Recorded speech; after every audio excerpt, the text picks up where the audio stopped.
आकाशवाणी गोरखपुर है। अब रउआ सभे सोने निगम से समाचार सुनी। मुख्यमंत्री योगी आदित्यनाथ की अध्यक्षता में आज लखनऊ में प्रदेश कैबिनेट का बैठकी संपन्न भइल। ए बैठकी में तबादला नीति के लेके 41 प्रस्तावन के कैबिनेट का मंजूरी मिलल। कैबिनेट बरेली में फ्यूचर यूनिवर्सिटी और गाजियाबाद में HRIT यूनिवर्सिटियों के मंजूरी दिहलस। कैबिनेट की ओर से फैसला के हिसाब से लखीमपुर खीरी में हवाई अड्डा बनावल जाई। IIT कानपुर में मेडिकल रिसर्च सेंटर और 500 बेड का सुपर स्पेशलिटी अस्पताल बनवलहू का कैबिनेट मंजूरी दिहलस। प्रदेश का पूर्व मुख्यमंत्री और समाजवादी पार्टी का अध्यक्ष अखिलेश यादव मैनपुरी के करहल विधानसभा सीट से इस्तीफा दी हैं। वहां के कन्नौज से संसद सदस्य के तौर पर अपन राजनीतिक जिम्मेवारी के आगे बढ़ाई। कन्नौज के जनता एह बेर के लोकसभा चुनाव में उन्हें सांसद चुनले हवे। वहां के 2022 के विधानसभा चुनाव में मैनपुरी के करहल सीट से विधानसभा बदे चुनल गयल रहले। इटावा जिला में एगो पत्रकार वार्ता में श्री यादव कहले कि वहां के जल्दी विधानसभा अध्यक्ष के अपने एक फैसला का जानकारी दी है। ओहर प्रदेश का लोक निर्माण मंत्री जितिन प्रसाद आज राज्य विधानमंडल के सदस्यता से इस्तीफा दे दिले।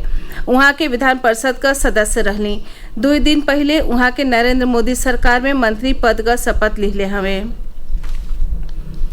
प्रधानमंत्री पद का तीसरकी बेर शपथ लेने के बाद श्री नरेंद्र मोदी 18 जून के पहली बेर अपने संसदीय क्षेत्र वाराणसी आ रहल हवे। अपने एक दिवसीय कार्यक्रम के दौरान वहां के बनारस में किसान सम्मेलन के संबोधित करब। प्रधानमंत्री के आगमन के लेके काल भाजपा पदाधिकारी पार्टी कार्यालय पर एगो बैठकी कैले, जिसमें काशी क्षेत्र के क्षेत्रीय अध्यक्ष प्रधानमंत्री के कार्यक्रम का जानकारी दिले। क्षेत्रीय अध्यक्ष बतौले कि किसान सम्मेलन के संबोधित कैले के बादे प्रधानमंत्री श्री काशी विश्वनाथ का दर्शन पूजन करी हैं और दशाश्वमेध घाट पर गंगा आरती में हिस्सा ली हैं। देश में नया आपराधिक कानून 1 जुलाई से लागू हो जाये। नया आपराधिक कानून से मानव तस्करी के खिलाफ कानूनी ढांचा मजबूत भइल हौ। भारतीय न्याय संहिता BNS 2023 में मेहरारून और बाल तस्करी खातिर पीड़ित केंद्रित दृष्टिकोण हवे। एकरे तहत संगठित अपराध में नया शामिल कईल गईल अपराधन में कौनो मनई क तस्करी और वेश्यावृत्ति आ फिरौती बदे मानव तस्करी शामिल हो और कड़े सजा का प्रावधान हो। वेश्यावृत्ति बदे लइकन के खरीदले के मामला में बढ़ल सजा का प्रावधान कईल गईल हो, जेमे कम से कम 7 साल का जरूरी सजा हो, जेके 14 साल ले बढ़ावल जा सकेला। विदेश से मनइयन के आयात के अपराध के लिंग तटस्थ बनावल गईल हवे।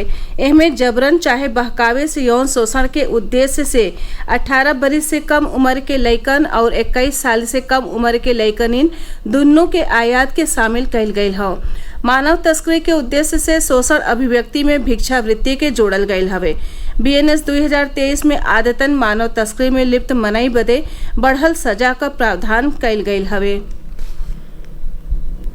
आवे वाले 21 जून के अंतर्राष्ट्रीय योग दिवस मनावल जाई। एके सफल बनावे खातिर भारत सरकार का आयुष मंत्रालय सोशल मीडिया प्लेटफॉर्म्स के जरिया से लोगिन से योग अभ्यास का अपील कर रहल हवे। मंत्रालय योग बदे प्रधानमंत्री पुरस्कार 2024 का शुरुआत कैले हवे, जेकर उद्देश्य ओह नायकन का पहचान कैल हवे जवन दुनिया भर में योग के फायदा के बारे में प्रचार प्रसार कर रहल हवे। एह पुरस्कार बदे पात्र लोगिन से ढेर नामांकन करे का अपील कैल गईल हवे। स्वाधीनता संग्राम के प्रमुख सेनानियन में एगो अमर शहीद पंडित राम प्रसाद बिस्मिल का जयंती आज प्रदेश भर में उत्साह के साथ मनावल जा रहल हो। एह मौका पर लोग श्रद्धांजलि दे के उनके प्रति कृतज्ञता जता रहल हवे। गोरखपुर मंडलीय जेल में उनके बलिदान स्थल पर आज भिन्न ही से श्रद्धांजलि देवे वालन का तांता लागल बा। पंडित बिस्मिल के पैतृक शहर शाहजहांपुरों में एह मौका पर श्रद्धांजलि कार्यक्रम आयोजित कई के आजादी के एह महानायक के याद कईल गईल। प्रदेश के सज्जो जिलन में गर्मी का प्रकोप जारी बा। एह के चलते लोगिन को जिंदगी प्रभावित हो गईल हो। एह बीच मौसम विभाग अगला 3 दिन खातिर रेड अलर्ट जारी कैले हवे। एह दौरान 25 से 35 किलोमीटर प्रति घंटा के रफ्तार से गरम ब्यार चलले का अनेसा मौसम विभाग जतवले हवे। ओहर बीतल 24 घंटा में पूर्वी उत्तर प्रदेश के गोरखपुर, देवरिया, महाराजगंज और बस्ती के लेके करीब सज्जो जिलन में अधिकतम तापमान 40 डिग्री से ऊपर दर्ज कईल गईल। कई जिलन में न्यूनतम तापमानों में बढ़ोतरी पावल गईल हवे। एकरे साथ ही इस समाचार बुलेटिन पूरा भइल। नमस्कार।